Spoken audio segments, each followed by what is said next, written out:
الشيطان الرجيم بسم الله الرحمن الرحيم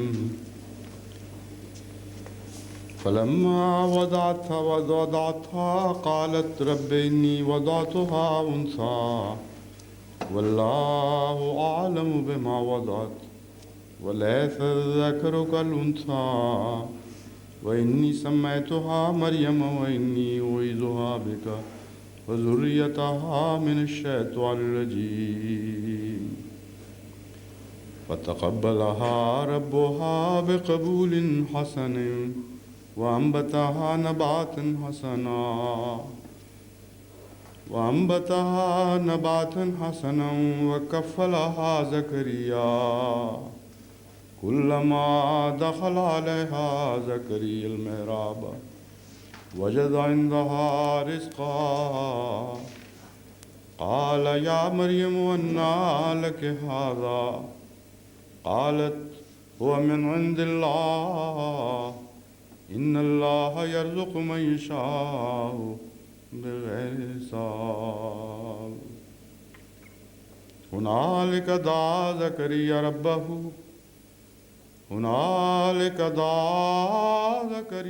ربه قال رب هب لي من لدنك ذرية طيبة إنك سميع الدعاء.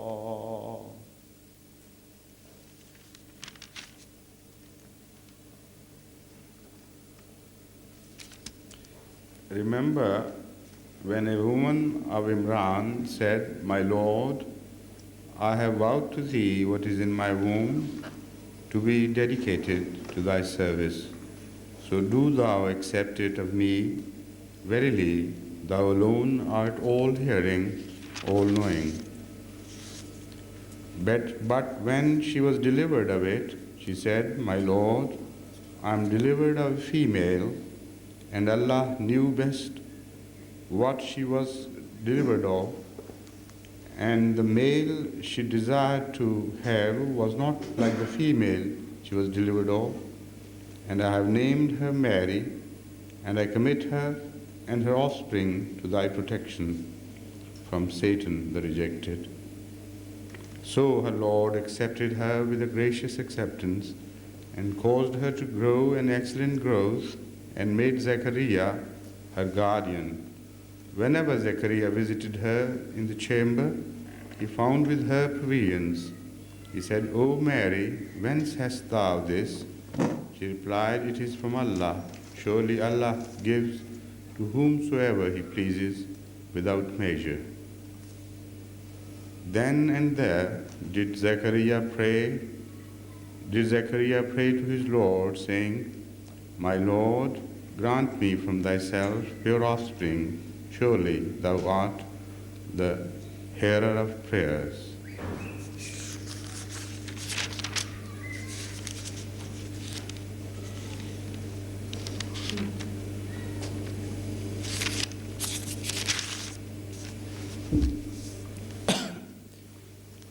The day before, we were discussing the verse 37 of Al-Imran, with which I have started my recitation of the Holy Quran this evening.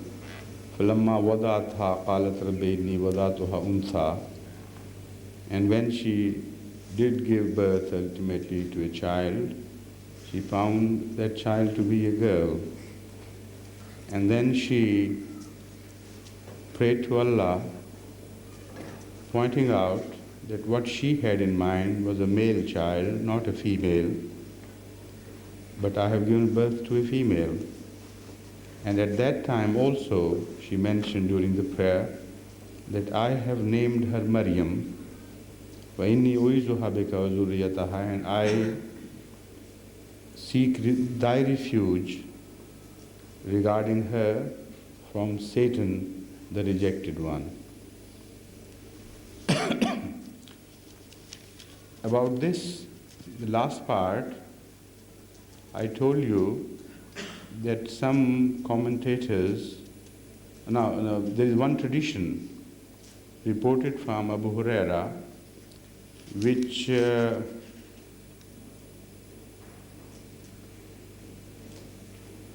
attributes which is to the effect that when Mary was born and when Jesus Christ was born, both of them were saved from the touch of Satan. And the rest of the mankind cannot boast of this very special treatment by God, very special favor of God. Now these are my words, but I have already quoted the tradition to the same effect. I pointed out that in the light of this verse, that tradition cannot be taken to be an authentic tradition.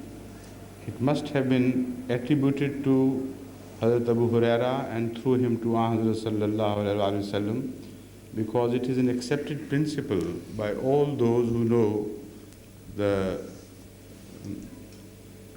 science of judging traditions, that any tradition which opposes a categorical statement of the Holy Quran is not to be considered an authentic tradition. It has to be outright rejected, because it is impossible for the Holy Prophet of Islam, peace be upon him, to contradict the Holy Quran in any way, while he was himself the recipient of the Holy Quran. So I pointed out that because, according to this last verse, the prayer which Mary's mother made, which is mentioned here, she begged Allah of saving her from the touch of Satan after she was born. So how could this apply to a period earlier, and how could she, the mother of Mary, be saved from the touch of Satan because she prayed later on after the giving birth to that child? That was the argument which I developed. Later on, it was pointed out to me that Hazrat Masih Maud ﷺ has not rejected this tradition outright, but has solved or resolved this apparent contradiction by suggesting a meaning which, if that is the meaning of this tradition, then there shouldn't be any contradiction between that tradition and this verse. So I have brought some excerpts from Hazrat Masih Maud ﷺ, various excerpts regarding this verse. And in the first place, he categorically declares the same thing which I declared the day before, that first of all, if any tradition is found to be contradictory to a statement of the Holy Quran, whether that tradition is found in Muslim or Bukhari, regardless of its apparent authenticity, it has to be rejected outright. And secondly, he attempts to resolve this dispute by suggesting another possible meaning. So what I said was not contradictory to Hazrat Masih Maud ﷺ's claim. What I said was that if this is the meaning, as obviously, that if this is the meaning, then that meaning is obviously in contradiction of the Holy Quran. So this tradition, if it is understood in the light as it is understood by many scholars, is to be rejected. So this is a compromise situation, but I'll discuss it in a bit more detail, so you'll have a comprehensive idea of all different possibilities. Hazrat Masih Maud ﷺ, commenting on this verse, says, मैंने एक मौलवी साहब की एक ताज़ा तसनीफ़ पढ़ी है जिसमें लिखा है कि हज़रत ईसा और उसकी माँ मरियम के सिवाय मस्से शैतान से दुनिया में किसी की पैदाइश पाक नहीं, सिर्फ़ यही दो नफ्स मरियम और इब्ने मरियम मस्से शैतान से पाक हैं। बस इस इबारत को पढ़कर मुझे बहुत ही अफसोस हुआ। हमें तो ये लोग काफिर कहते हैं और अपना ये हाल है कि तमाम अंबिया और हमारे नबी करीम सल्लल्लाहु अलैहि वसल्लम को जो पाकों के सरदार हैं, नाउज़ बिल्लाह मस्से शैतान से महफूज नहीं समझते। गोया उनके नज़दीक नाउज़ुबिल्लाह हज़रत सल्लल्लाहु अलैहि वसल्लम की पैदाइश में शैतान का हिस्सा था, मगर हज़रत ईसा और उनकी माँ की पैदाइश में शैतान का हिस्सा ना था। बार बार अफसोस आता है कि इन लोगों की हालत कहाँ तक पहुँच गई। इन्ना लिल्लाहि व इन्ना इलैहि राजिऊन। ये लोग अपने इस दावा की दलील में एक हदीस पेश करते हैं जो सही बुखारी में है, और नहीं सोचते कि सबसे मुक़द्दम तो कुरान शरीफ है। कुरान शरीफ में लिखा है कि खुदा ताला ने शैतान को कहा, इन्ना इबादी लैसा लका अलैहिम सुल्तानुन, मेरे बंदों पर तुझे कोई गलबा नहीं। क्या हज़रत सल्लल्लाहु अलैहि वसल्लम उनके नज़दीक इबाद में शामिल न थे? अव्वल तो जो हदीस कुरान शरीफ के मुखालिफ हो वो हदीस ही नहीं, खा बुखारी में हो खा मुस्लिम में हो। He says that a few days ago I read a Maulvi, that is a Muslim scholar's book, in which he claimed that except for Mary's mother and Jesus Christ, peace be upon him, no one on earth born of a woman was ever saved by God from the touch of Satan. So only these two persons during their birth were saved from the touch of Satan under heavenly care and protection. And then Hazrat Masih Maud says that saddened me to the extreme. These are the scholars who declare us kafirs, and this is their own state of affairs. This is their own attitude towards the Prophet, whom they believe to be the very best of prophets. They claim to be the very best of prophets. And yet, if we agree with their interpretation, it would mean that while Ahmad sallallahu alaihi wasallam, the holy prophet of Islam, was born, he was not protected by God from the touch of Satan. And all the rest of the prophets were neither saved by the touch of Satan. Only Jesus and Mary were.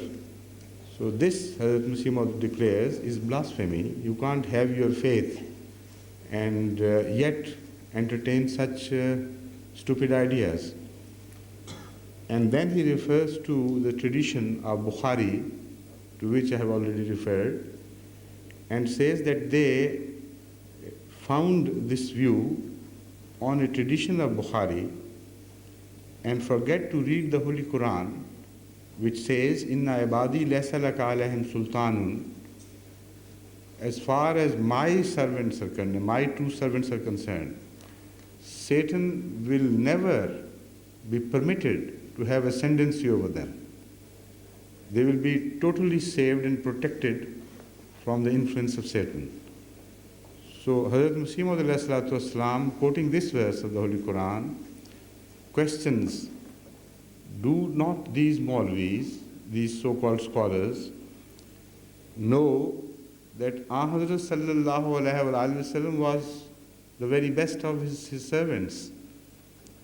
Or do they not include him in the list of servants of God? So how, in contradiction to this categorical statement, they ever think of attributing such crooked meanings to that tradition or to the Holy Quran? Then he has two defenses to offer. Number one, the one which I have already offered, it was not in contradiction to Hazrat Masih Maud alayhi salatu wasalam's explanation. It was the first explanation which he himself offered. He says, अव्वल तो हदीस कुरान शरीफ के मुखालिफ हो वो हदीस ही नहीं, खा बुखारी में हो खा मुस्लिम में हो. My first answer to this is that if a tradition is contradictory to the Holy Quran, whatever its apparent authenticity, whether it is found in Bukhari or Muslim, it is to be rejected as not a hadith, as not being a hadith. It is to be rejected as something outside, something else which has been falsely attributed to the Holy Prophet of Islam. And he says, this is my first defense, that most probably this tradition was not a tradition at all, it was later on attributed by somebody. And because it supports the Christian view that except for these two children, everybody else had a touch of Satan about him during his birth. So I concluded that this may have been introduced into the Islamic books of traditions by some Christians or some other enemies of Islam, perhaps not some other, perhaps by Christians, because that was the period when this tradition was collected by Imam Bukhari. That was the period when Christians had already joined in large numbers. And many among them might have been just hypocrites, because at the time of the Holy Prophet Islam, peace be upon him, we know of many Jews joining Islam, which according to Islam just entered for the sake of harming Islam. They were hypocrites. And they used to say, join Islam in the morning and return to your original faith in the evening, so that we heard the cause of Islam and people begin to lose faith in this. So that sort of plotting against religion is not a rare phenomenon. It happens in the world. So possibly, I said that this was also a concoction of some new entrants into Islam. Now, Hazrat Masih Maud tried his very best to offer some reconciliation between the tradition and the Holy Quran, even if apparently it was far-fetched in the sight of others. But that shows his love of the tradition of the Holy Prophet. He never took hasty decisions in rejecting a tradition outright, although in this case, he has offered this as first solution. But still, that is his habit. Wherever you read his mention of traditions and explanations of traditions, he always takes this attitude that the traditions of the Holy Quran, which are in apparent contradiction to the Holy Quran, should be studied in depth, more attentively, and some reconciliation should be sought. If possible, then stick to that reconciliation, and you don't have to reject the tradition as such. So in the same style, he says, दूसरा जिस हदीस से हज़रत नबी करीम मोहम्मद मुस्तफ़ा सल्लल्लाहु अलैहि वसल्लम खुदा हबीब खुदा महबूब इलाही की तमाम नबियों की सरदार की इस कदर हद तक और तहीन लाजिम आती हो, क्योंकि एक मुसलमान की गैरत मान सकती है कि इसे सही हदीस तस्लीम करे. Out of the same love, this is the second possible solution, the reason offered by him. Still he rejects that tradition.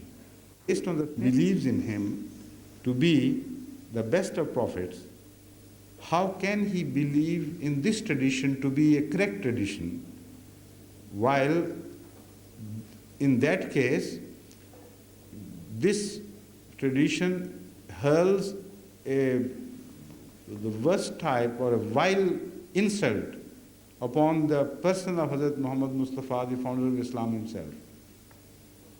So the very love of the Holy Prophet, for the sake of which we accept traditions and try to reconcile or study in depth so that contradictions are removed, that love requires, in the first place, to reject such traditions. So the first is an argument which is, which is not essentially for Muslims. That argument is a general argument. The second argument is particularly for the Muslims, that no true Muslim claiming to have love of the Holy Prophet can believe in this tradition to be a true tradition, an authentic tradition. Now he turns to the third possibility. He says, अगर इन लोगों में हज़रत सल्लल्लाहु अलैहि वसल्लम की कुछ मोहब्बत होती तो ये लोग इस हदीस के ये माने ना करते, और एक कलाम के वास्ते एक शान नज़ूल होता है, जैसा कि कुरान शरीफ में हज़रत ईसा और उनकी वालिदा मरियम के वास्ते ज़रूरतन इस किस्म के लफ्ज़ बोले गए हैं कि मरियम सदीक़ा थी और हज़रत ईसा का रूह खुदा की तरफ से था, ऐसा ही हदीस में ज़रूरतन ये कलाम बोले गए हैं. Now it's a longish excerpt, but the essence of this is, he says, if they had true love of the Holy Prophet of Islam, they should have tried to seek other meanings, which without insulting the Holy Prophet could have, could throw light on the true import of this tradition. Now, here too, the meaning he offers rejects part of the tradition and accepts part of the tradition. That part of the tradition which says that except for these two, all were touched by Satan, he rejects still. He doesn't support that part. But he says, if Rasul Akram sallallahu alaihi wasallam said that Jesus and Mary were protected by God against the touch of Satan, only that part can be reliable, not all the tradition. Because that only means that because there was to be, actually at the time of the Holy Prophet, an allegation had been made against Mary's chastity. And so Jesus Christ was also declared by his enemies to have been born out of a satanic act, an illegitimate child.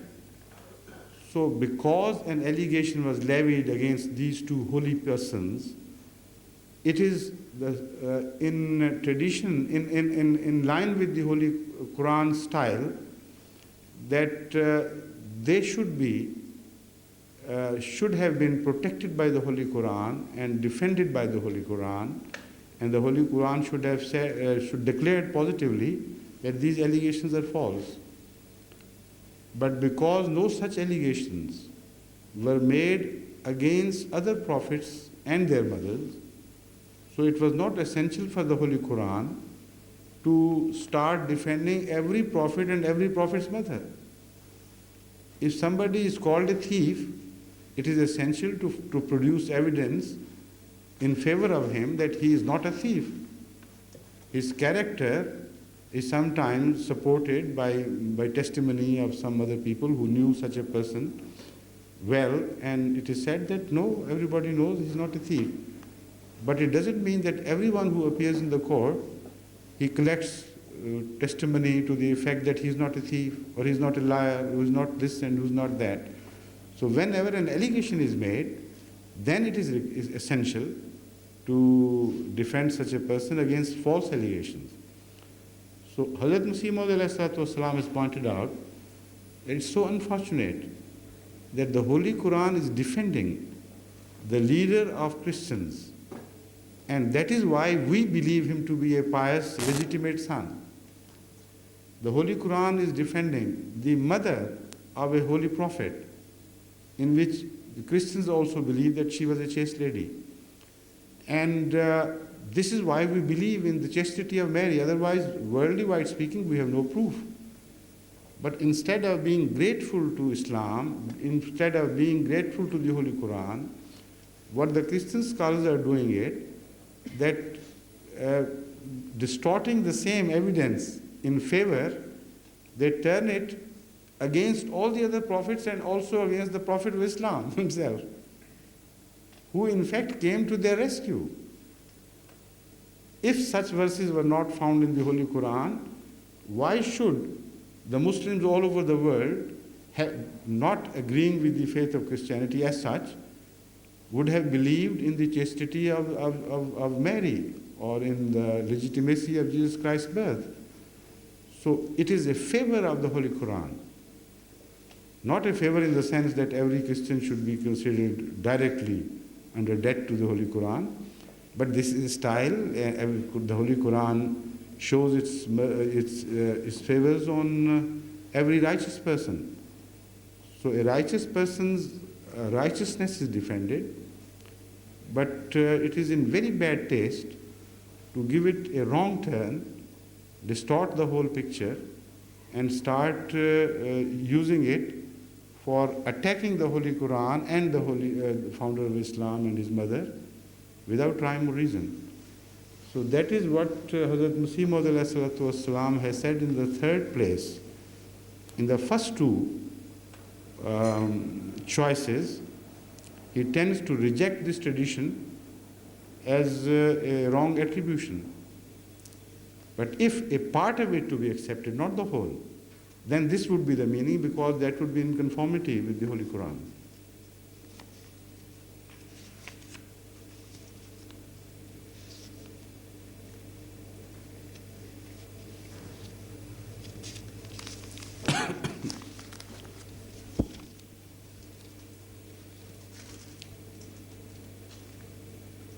فَتَقَبَّلَهَا رَبُّهَا بِقَبُولٍ حَسَنٍ وَأَنبَتَهَا نَبَاتًا حَسَنًا وَكَفَّلَهَا زَكَرِيَّا كُلَّمَا دَخَلَ عَلَيْهَا زَكَرِيَّا الْمِحْرَابَ وَجَدَ عِندَهَا رِزْقًا قَالَ يَا مَرْيَمُ أَنَّى لَكِ هَذَا قَالَتْ هُوَ مِنْ عِنْدِ اللَّهِ إِنَّ اللَّهَ يَرْزُقُ مَن يَشَاءُ بِغَيْرِ حِسَابٍ. It is also alleged against Holy Quran by many Christian scholars, the so-called Orientalists in particular, that Holy Quran repeats the stories of the Bible which were fed to the Holy Prophet of Islam, and whatever mention you find of the history of Judaism or Christianity in the Holy Quran, there is in fact as they call it, a theft of the Old and New Testament and a theft of the traditions of Judaism and Christianity. I pointed out even earlier that if you closely study the same areas which have been covered by the Holy Quran and the Old Testament and the New Testament, you will find a marked difference between the narration, the style, what facts have been mentioned, what have been omitted, and what extra facts have been mentioned by the Holy Quran which are not at all found in any of the previous books, neither in the Old Testament, nor in the New Testament, nor in the Bible. And also there you will find a process of rectification, so much so that some facts as quoted by the Bible are omitted and some others are contradicted positively. Now, if you study in depth these places where Holy Quran goes into contradiction with the biblical statements, you will always find the Holy Quran statement to be much more logical. Now, I didn't say historically proved, because the authority of the New Testament is not also historically a proved fact. History of that age does not speak of events happening in Judea around a religious idea. The flow of history was parallel and different altogether. So as far as the historical facts are concerned, nothing is supported. So much so that even some Christian writers of today have started doubting the very existence of Jesus Christ, and the books are now being written. And also they doubt the very existence of Moses and things said about him, and they say it's just a myth of other people, other nations, woven into stories and which found entrance into Jews and the people living around there. And they thought this had happened to their earlier forefathers, while there is no such evidence. So when they say there is no evidence, they don't mean that the Bible doesn't mention it. What they mean is that despite the fact that the Bible does mention all these things, Bible is not a historical book. And the very claim of the Bible says it's not a book of history at all. It is claimed that this was revealed to certain people by God. And if it is a revelation, for those who do not believe in that revelation, there is no evidence whatsoever. That is what I mean. And as far as the history goes, it is based on some sort of facts, some sort of evidence, which may be challenged, which may be right, may be wrong, but still the system itself is based on certain facts. So these scholars have some reason to doubt. Of course, I don't agree with them, because I believe in the history preserved for us by religious books. But that is my personal belief. Historically speaking, you cannot claim that all these statements of the Old Testament or the New Testament are based on history. They are based on revelation. And revelation alone is not supported by history and cannot be declared a part of history. Now, so the Holy Quran, if it contradicts, the Christian scholars have no right to take the position that the Holy Quran contradicts historically proven facts. What history? If that was revelation, and it was claimed to be revelation, the Holy Quran is also a revelation because it is claimed to be revelation. So a new, fresh revelation has a better right to refresh our memories and tell that something was attributed to the previous revelation which had no foundation. It was man-made, it was not revelation. So as such, the Holy Quran has an authority to discuss these things. The Christians may not believe it, but that is all. They have a right not to believe, but they have no argument in their favor by declaring the Holy Quran to be a book which they can prove to be wrong historically because it disagrees with certain statements of the New Testament or Old Testament. So I leave the history part out. What I point out is this, that every person who wants to investigate and investigate without prejudices, it is the best advice from me to him would be to compare the two statements and refer them to his internal logic, internal sense of justice and fair play. And everybody, every human being is provided by God with a touchstone which is built in. And when he reads two statements, his inner self is capable of judging the right from the wrong.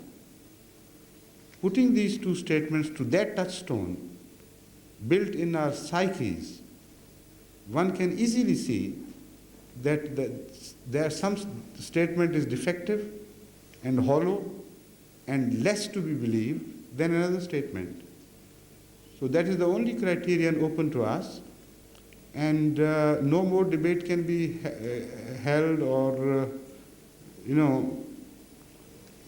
no positive evidence which should be permissible in court can be provided by either side.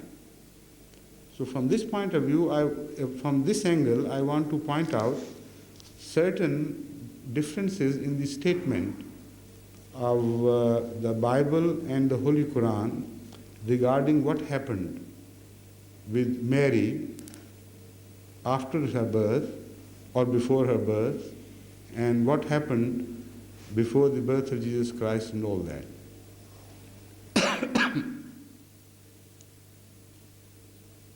وَكَفَّلَهَا Zachariah is a statement made by the Holy Quran which I do not find anywhere in the New Testament. If a child was dedicated to the church, who was responsible for the upbringing of that child?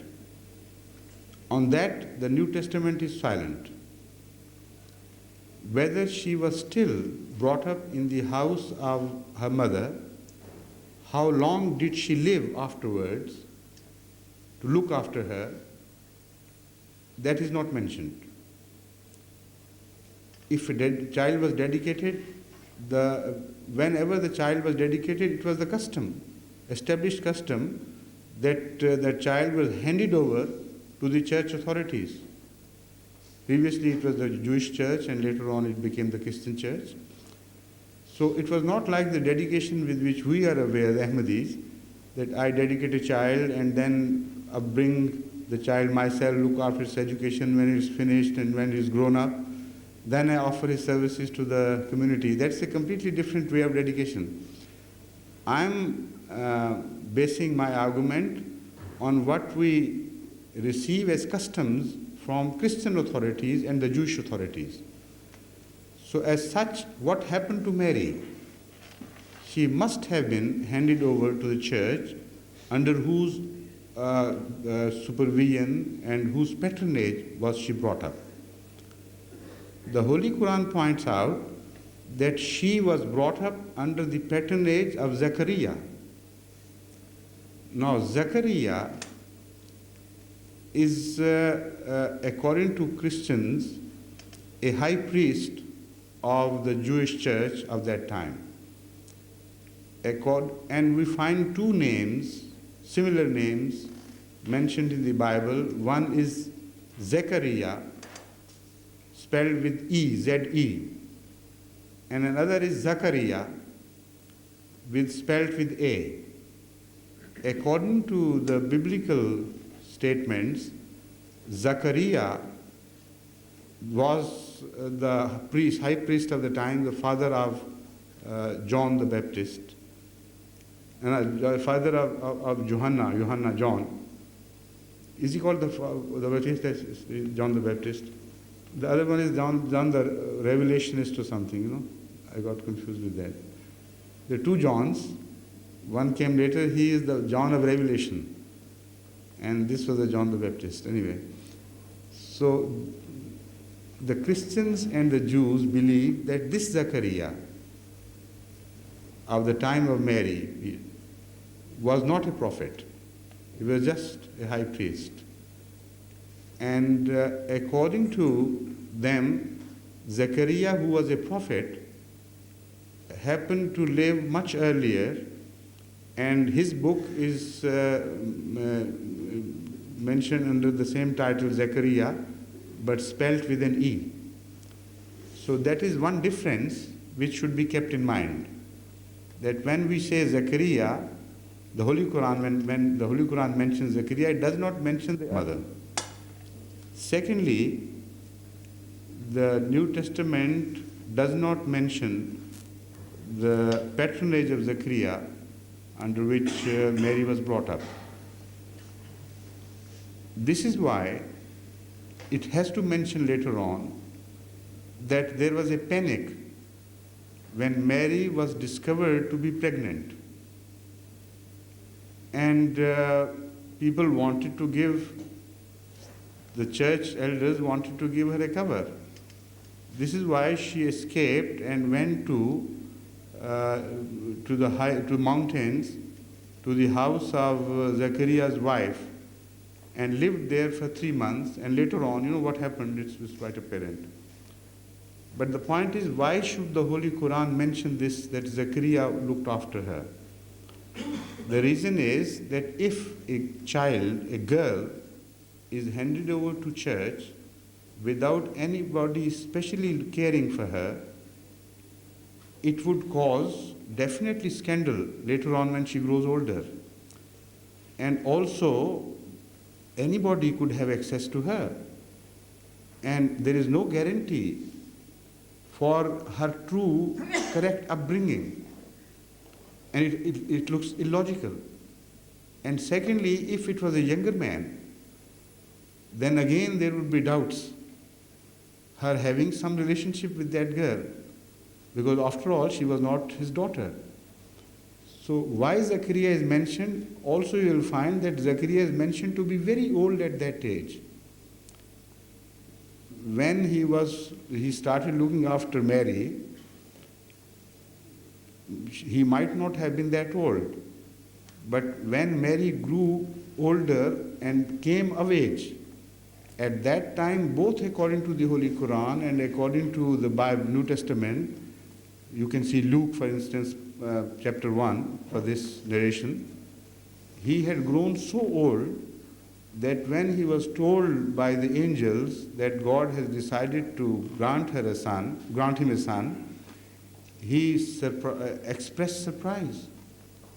He said, how at this time, at this age, when my wife is also very old and she's barren, and it is impossible for me to have any relationship which would result in a child's birth. So that is the reason why the Holy Quran has to mention Zechariah as the mentor and patron of Mary, because nobody could sustain any doubts about the correct upbringing of Mary. So it's another way of, it's an answer to this prayer. Now this is how you find connections between the verses of the Holy Quran. Apparently they are disconnected, but they have a positive bondage between them and a logical bondage which develops. The end bit of the previous verse was, وَإِنِّي أُعِيذُهَا بِكَ وَذُرِّيَّتَهَا مِنَ الشَّيْطَانِ الرَّجِيمِ. O my Lord, I pray thee that this child of mine, this helpless girl, whom you have bestowed upon me, because I have dedicated her to the church and I will not be responsible anymore for looking after her, I want her to be saved from the influence of Satan. That is to say, wanton people, wanton men. Any Tom, Dick and Harry could reach her and I will be helpless. I won't be able to do anything. And I have done it for your sake. So please God, look after her. And in answer to that, the Holy Quran says, وَكَفَّلَهَا Zachariah. She couldn't find a better protector than Zachariah for that helpless child. Not only that he was a pious man, according to the Holy Quran, he was a prophet of God. And all prophets are innocent. And thirdly, as far as the onlookers are concerned, the outsider observation is concerned, he was so old that it was impossible to attribute wrong things to him or to consider that he entertained bad thoughts about his ward. So that is the connection between the two verses, and that is why Zachariah is mentioned here particularly. And not only that, this verse goes on building the character of Mary, of which you find no reference in the Bible. So, in reality, the person of Mary, which appears in the Holy Quran, is not only at least as chaste as it is claimed by the Christians, but around this person, an atmosphere is built by the Holy Quran, which proves it logically that such a child has to be believed in. She has to be chaste and nothing but chaste. That is the beauty of the Holy Quran. This is why when we discuss things with Christians, I always point out to them that you can't respect Mary more than we do, because we have been given more reasons to respect her. And because we are logically convinced by the Holy Quran that there is no other way of entertaining an image of Mary, about Mary, other than that of chastity. So, this is the argument which is building. It says, كُلَّمَا دَخَلَ عَلَيْهَا زَكَرِيَّا الْمِحْرَابَ وَجَدَ عِنْدَهَا رِزْقًا. Whenever Zachariah entered that room of recluse for Mary, mihrab is the best room, the best chamber of the house in Arabic. Mihrab has many other meanings, but also it has the connotation of a room which is the very best, the chosen one and the selected one. Also, it means a place of recluse anywhere in the house. So that shows that Mary had gone into a sort of, a life of detachment from the world. She remained alone most of her time as a child and was busy praying to God and, having communion with God as best as she could. And from time to time, Zachariah visited her. And whenever he entered the room, he saw her well provided. Provision is mentioned. And then, surprised, Zachariah asked her, where had this come from? And the answer would be, it is from my Lord. And he provides whomsoever he pleases without limit.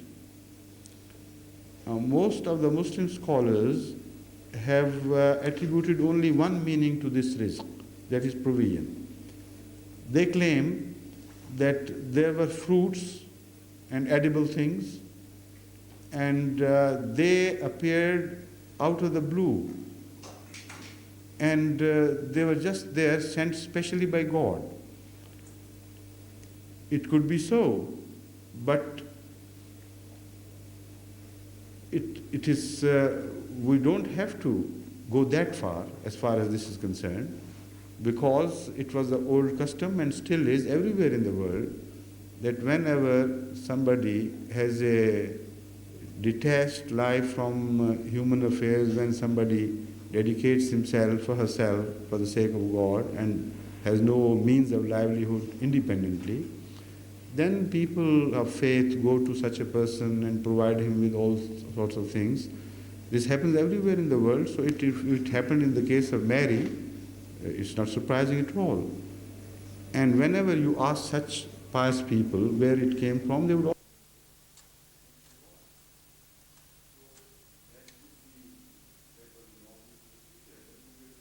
So why should we attribute something very special, extraordinary and supernatural to it? But we don't deny the possibility of supernatural. Supernatural in the sense that if God wanted to provide somebody using his powers in a manner that the nature having played a part in it was not visible to the human beings, that can happen. That is what we consider as supernatural. We don't consider supernatural to be a violation of natural laws by God himself, who created those laws. We consider in this terminology the supernatural to mean that Allah sometimes so ordains that some laws of nature secretly come into play under his special decree, which are not visible to the people of that time, which are not comprehensible to the people of that time or understandable, but they are not in violation of nature. So as far as that goes, we also consider it to be a possibility. But that is not all.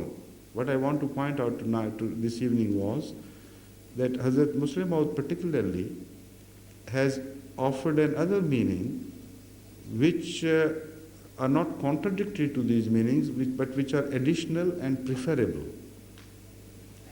He says, on the authority of the Holy Quran and the tradition, that rizq, provision, does not only apply to the material worldly provision, but it applies particularly to the heavenly provisions. Heavenly provisions in the sense of dreams, visions, and contacts with God, having received prediction from God, appearance of angels, and so on and so forth. And whenever this word rizq is mentioned about a holy person, we must first of all turn our attention to the very best meaning it contains, and which is more appropriate in application to the person about which this word is used. So here Zachariah also could not have been impressed by worldly things, and this was not a phenomenon unknown to him, that people, out of respect for holy people, do provide them with things, presents, etc. So Hazrat Muslim Maud has laid special stress on this fact, that here the Holy Quran means the spiritual provisions. And when he heard from the mouth of a child or a young girl things which were revealed to her directly by God, experiences which were spiritual and highly ecstatic, he was really wonderstruck that I am a prophet of God, and yet this child, who is a woman, who is a girl, and who is not a prophet, is also very specially treated by God. So whenever he went there, he always found her with some new spiritual experiences, some new revelations, some new dreams, and this is how she was brought up. How could such a girl be unchaste? This is the reason why the Holy Quran mentions it in this context, immediately after the prayer of Mary's mother. That not only was she brought up well and was well protected, but also she was brought up directly by God, under God's supervision. And even Zachariah did not know what was happening to her. Angels came to her, they looked after her, they spoke with her, and God continuously gave signs to Mary of his nearness and his love of Mary.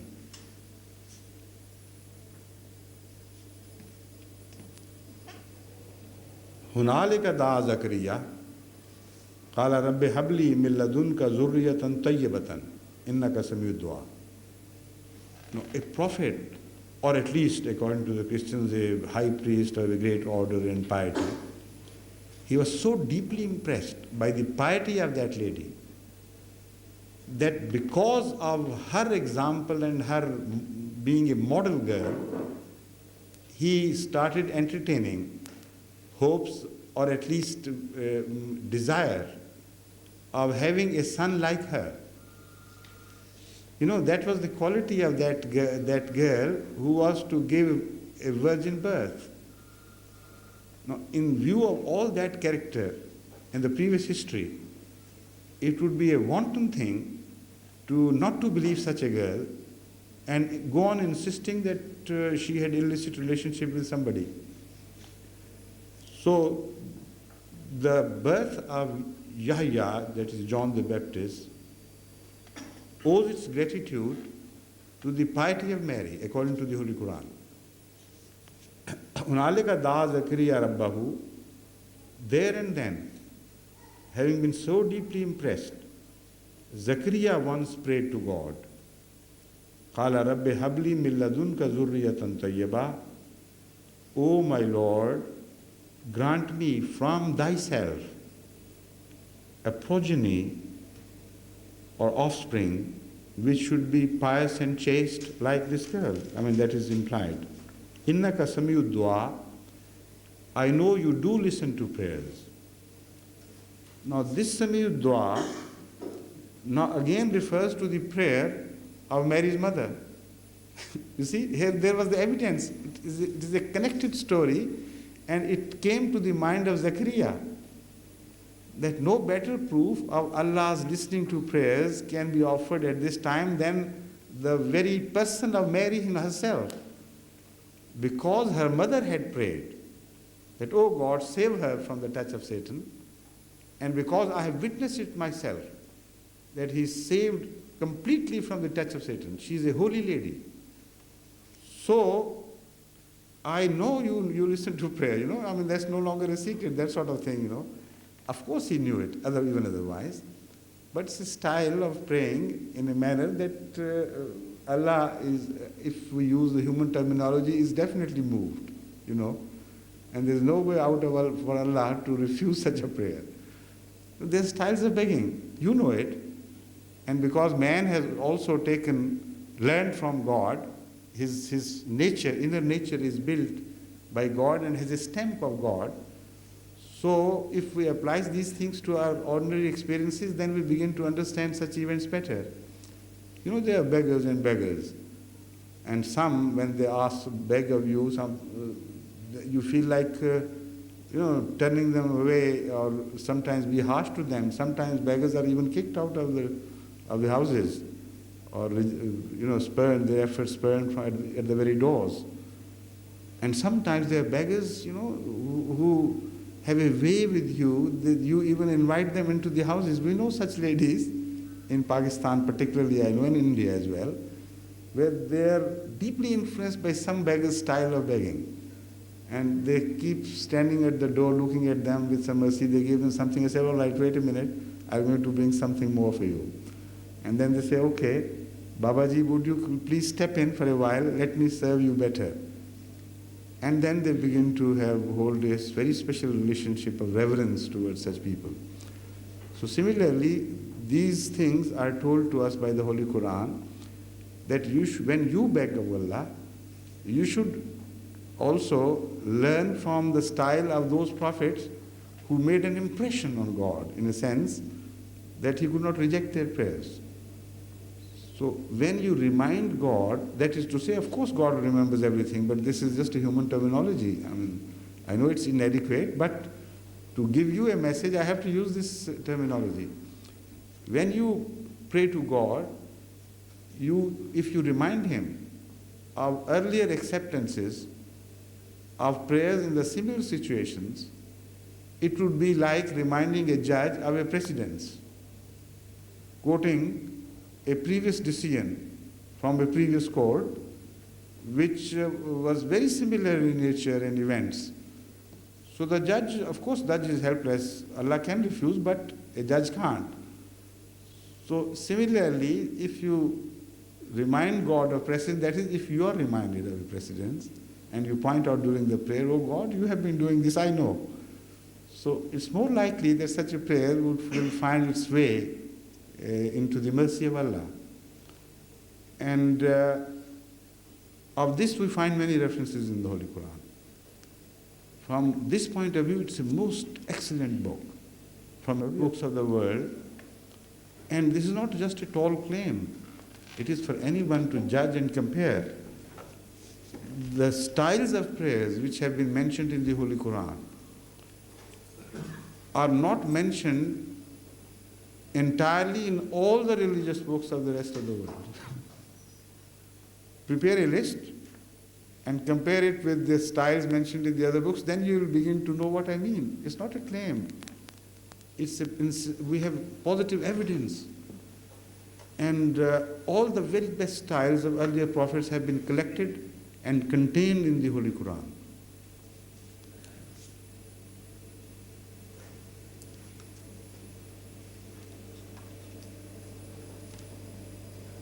فَنَادَتْهُ الْمَلَائِكَةُ وَهُوَ قَائِمٌ يُصَلِّي فِي الْمِحْرَابِ أَنَّ اللَّهَ يُبَشِّرُكَ بِيَحْيَى مُصَدِّقًا بِكَلِمَةٍ مِّنَ اللَّهِ وَسَيِّدًا وَحَصُورًا وَنَبِيًّا مِّنَ الصَّالِحِينَ.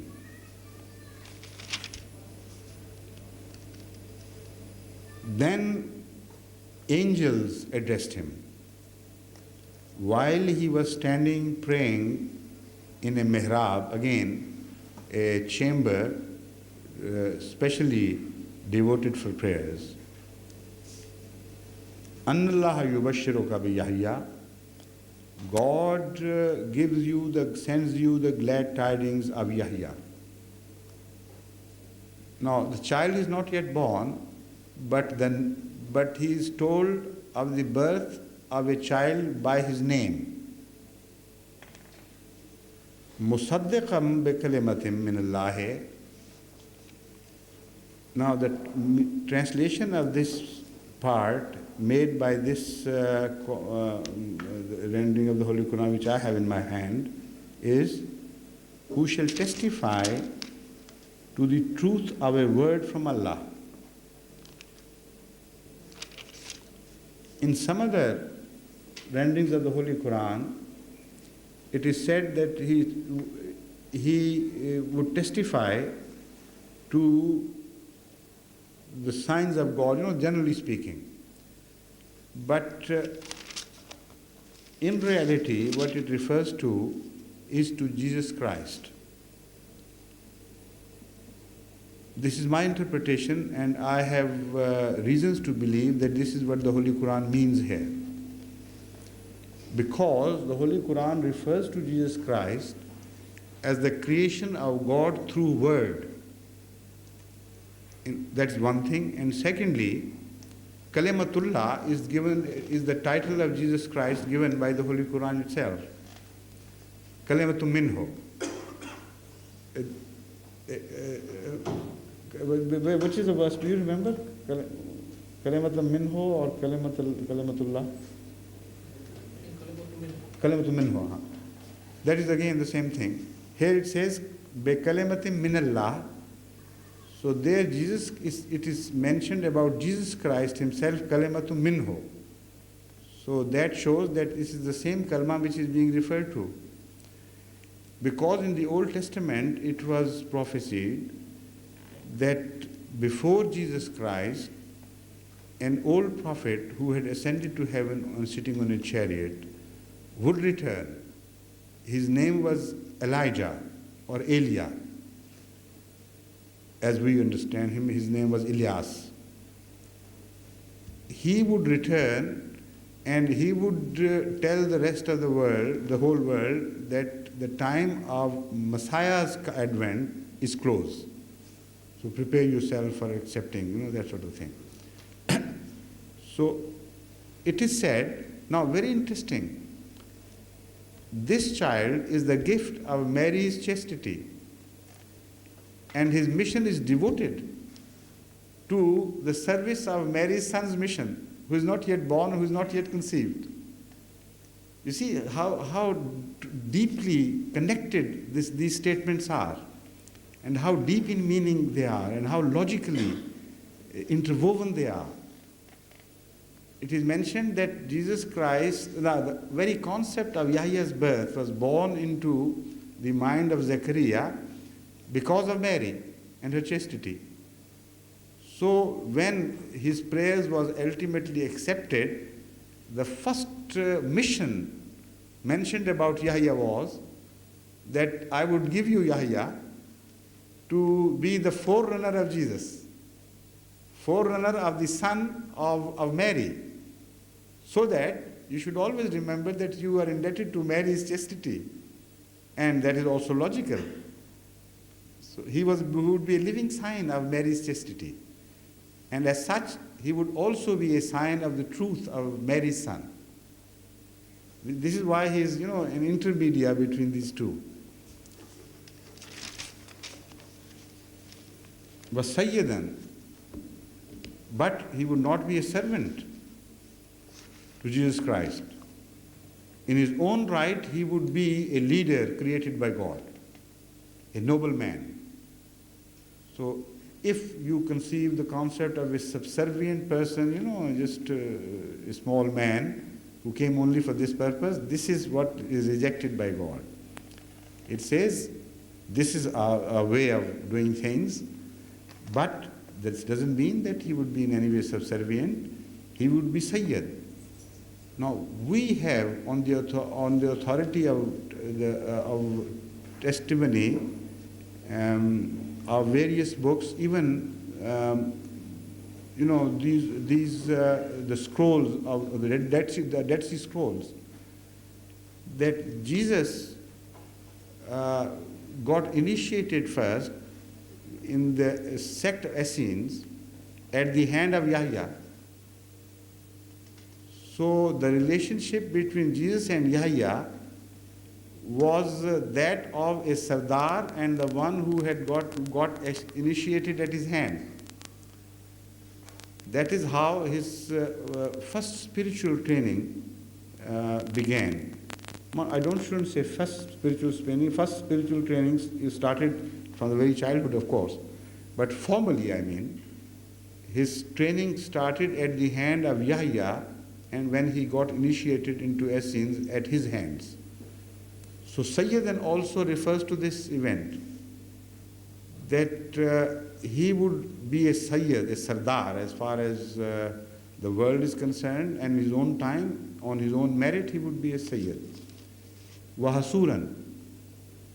Now, again, this is a beautiful reflection on Mary's chastity, because Zachariah found her to be extremely chaste. Tayyibah, this is why Zurriyatan Tayyibah is begged for. I want a chaste offspring, like this wonderful girl is. So God said he would be Hasuran, a chaste person who will shun women, not because he will be incapable, but he will be provided with very great strength to fight evil thoughts and passions, etc. So such a man is called Hasuran, as if he is a walking citadel in himself. Like a fort. Hasur is also a fort. So he will be well fortified against the evil temptations which come from the direction of the opposite sex. That is the meaning. And because he is born in the image of Mary, so it is so appropriate. So the prayer, Allah also here establishes, yes, I am Sami'ud Dua, I am Sami'ul Alim. You said rightly that I listened to the prayer. So because Mary was your model, I am giving you a son very closely related to Mary. وَنَبِيًّا, but also he would be a prophet. Not just an ordinary chaste man, but a prophet of Lord, min as-salihin, from among the righteous.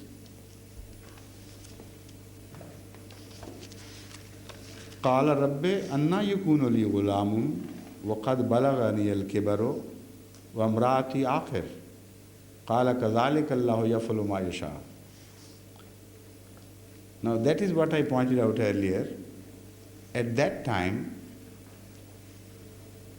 he responded when he was given this glad tidings, that is Zachariah responded by saying, not addressing the angels.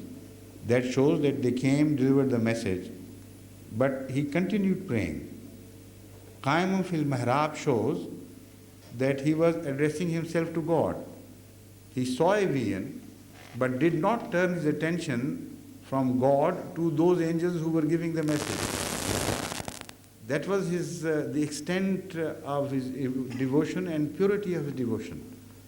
So normally one should read in such a story, such a narration, that then he turned to the angels and said, all right, how could I be given such a child while I'm too old and my wife is also barren.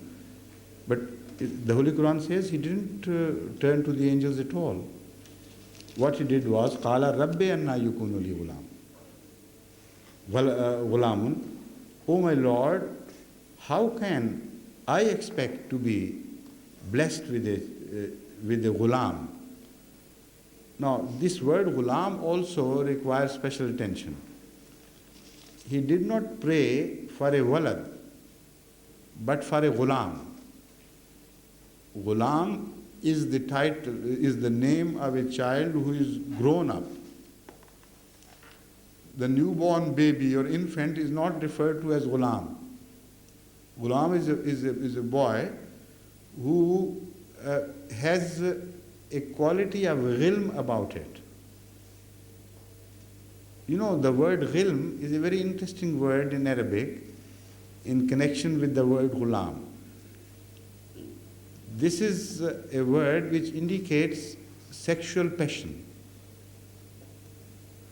And for this we have the authority of Arabic dictionary.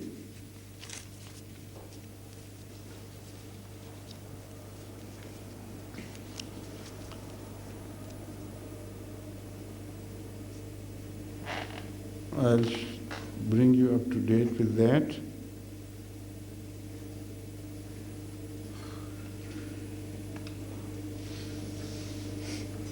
Now, unfortunately, my notes, which generally are prepared at Rabwa, have not reached me. So I have to do it just from my references which I have in my memory. So I can't be very particular with those references unless I have them in black and white before me. So that is the reason I couldn't read the excerpts to which I point out. But I think this is also mentioned here in the commentary, a 5-volume commentary of the Holy Quran by Malik Sahib.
Lane is a very reliable dictionary of Arabic. He says ghulam means a youth, not just a child, but a youth.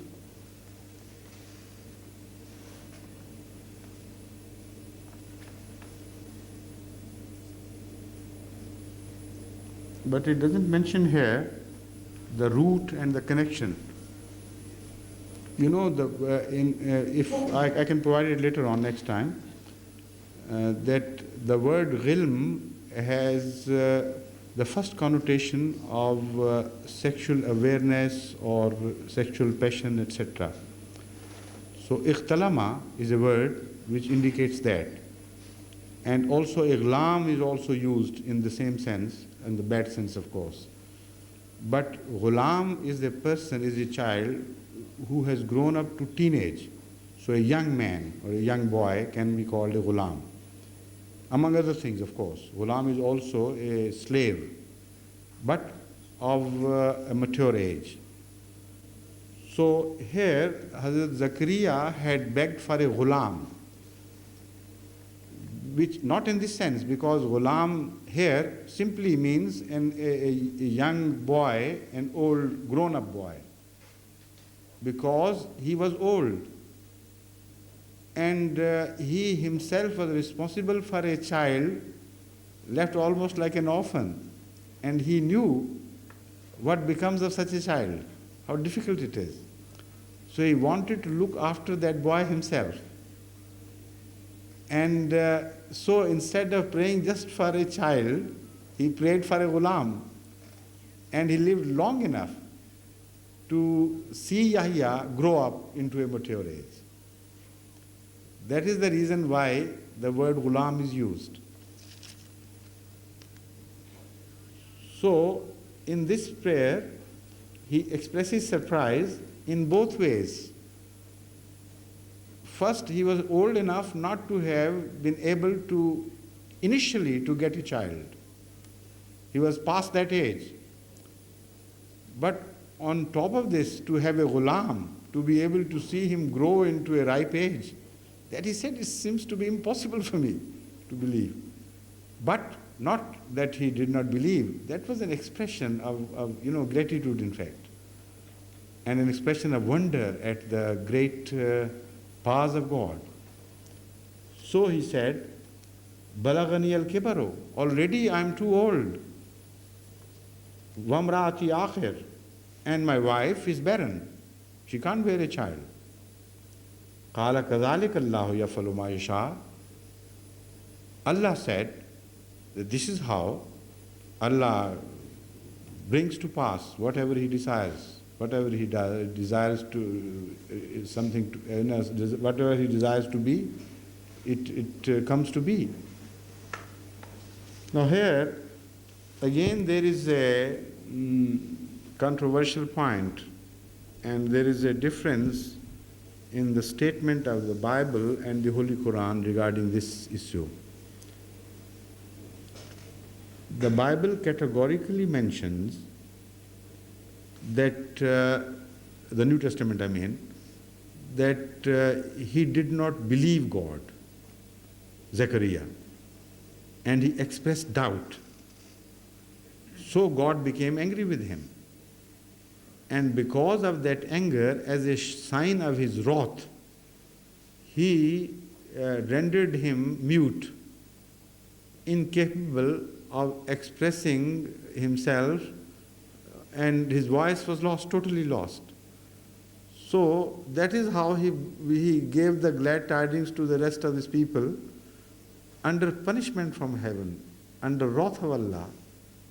He wanted to tell everybody that although I am under wrath, but still I am very blessed, and God has given me the glad tidings that He has accepted my prayer. Now, this is mixing evil and goodness in a manner as is hard for us to believe. This is what I said, the internal truth within us. It can't happen. And this is not what the Holy Quran says.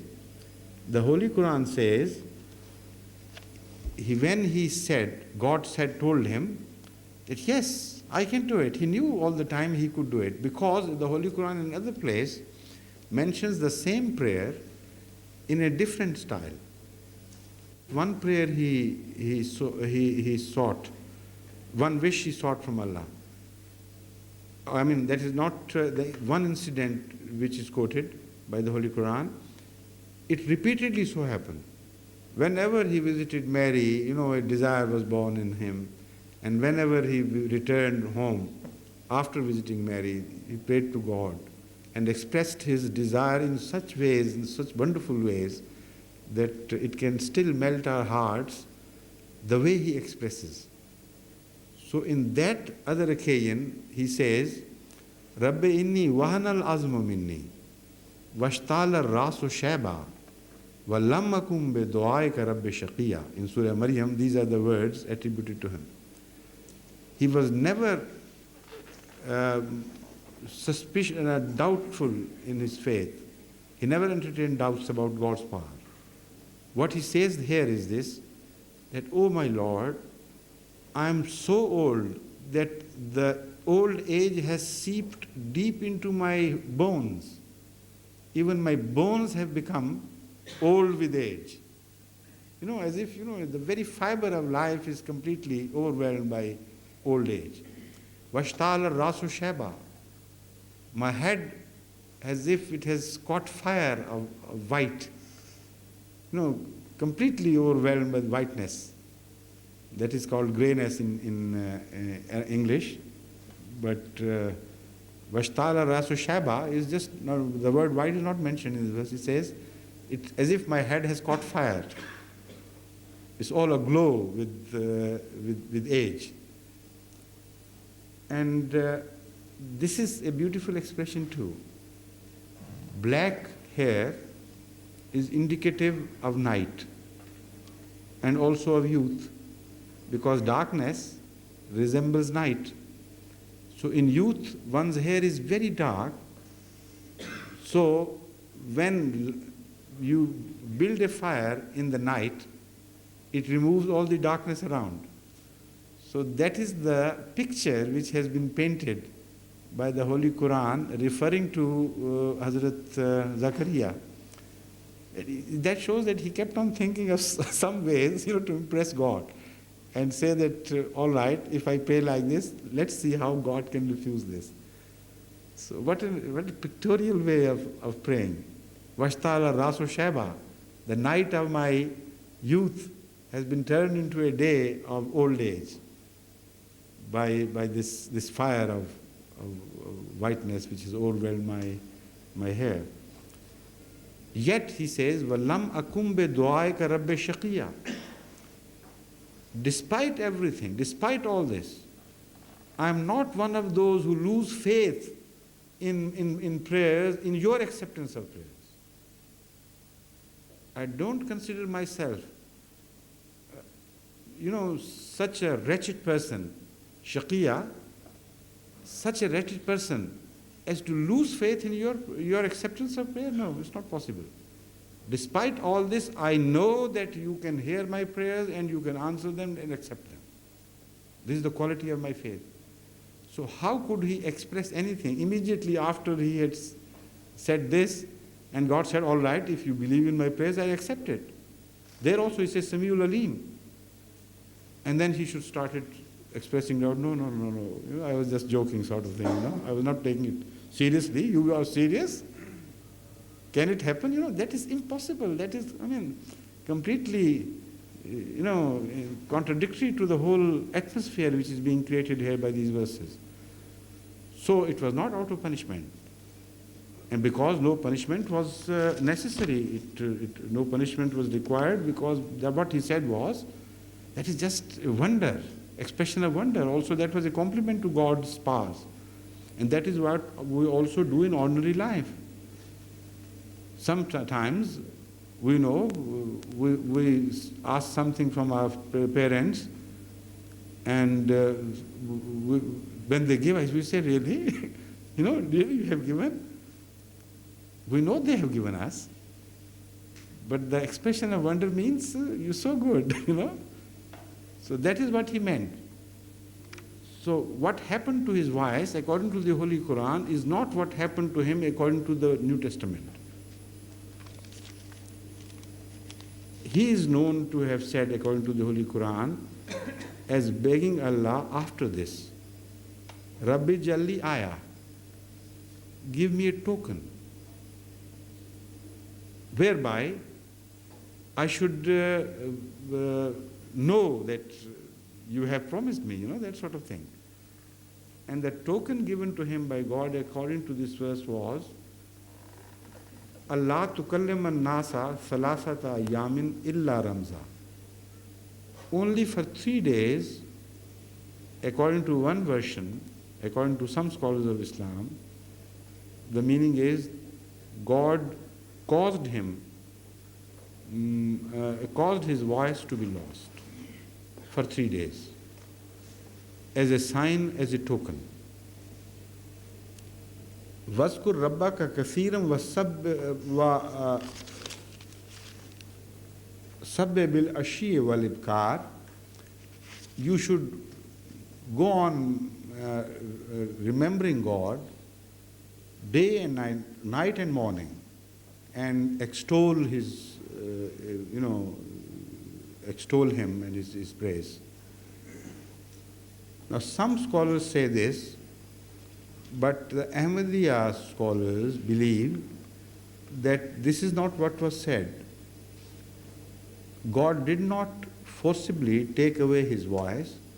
He was advised by God that for 3 days you should cease to speak to people and remain here in our presence. If you have to go out, only speak in sign languages, and all the time devote your attention entirely to your Lord. That was the reason why he was prohibited from speaking to others. Sometimes when you are praying, remembering God by, with the help of the beads too, we have noticed this happens. This is what happens. You are for sometimes preoccupied with a thought, and some child does this or that, and you say, like this. You don't want to, break that deep involvement. So that is the advice rendered to him. Because the following part of the verse supports this. It doesn't say that then people would know that, that through that token, that you have been really blessed. And if it was a token, what sort of token that is? He shouldn't speak. And why should the people believe that this is a token from God that he can't express? The reason is provided by the Holy Quran itself. Vaskur, instead of this, Vaskur rabbaka kathira, keep remembering your Lord excessively during this period, and night and day. So there has to be some connection between this and the potential of bearing child having returned to him. I don't know about the Western physicians, but the Oriental physicians have positively mentioned this fact, that sometimes such patients who are not virile, who are not active sexually, if they keep quiet for a while, completely cease speaking, then somehow their internal powers receive a very good influence. They are beneficially affected, and they find themselves potent. I once read I don't remember the reference, again I'll try to find it out, about Hazrat Khalifatul Masih Awwal radiyallahu ta'ala anhu, the first caliph of Masih Maud al-Islam in Ahmadiyya, that he was a Oriental physician of a very great fame and renown, known all over India. But some of his recipes were based on his study of the Holy Quran. And this was one of those recipes he got from this verse. So some impotent patients used to come to him, and he advised them to keep quiet for a while, not to speak to anybody. And it is quoted that actually just this recipe worked in some cases. So there has to be some connection. Allah wouldn't say irrelevant things in answer to things, which have completely no bearing with something. So there has to be some bearing, and this is the bearing. Not that Allah took away his voice, but Allah advised him to keep quiet for a while, and within 3 days of intensive remembrance of God, something would happen within whereby he will be, his hidden, dormant potencies would awaken. And that is what happened.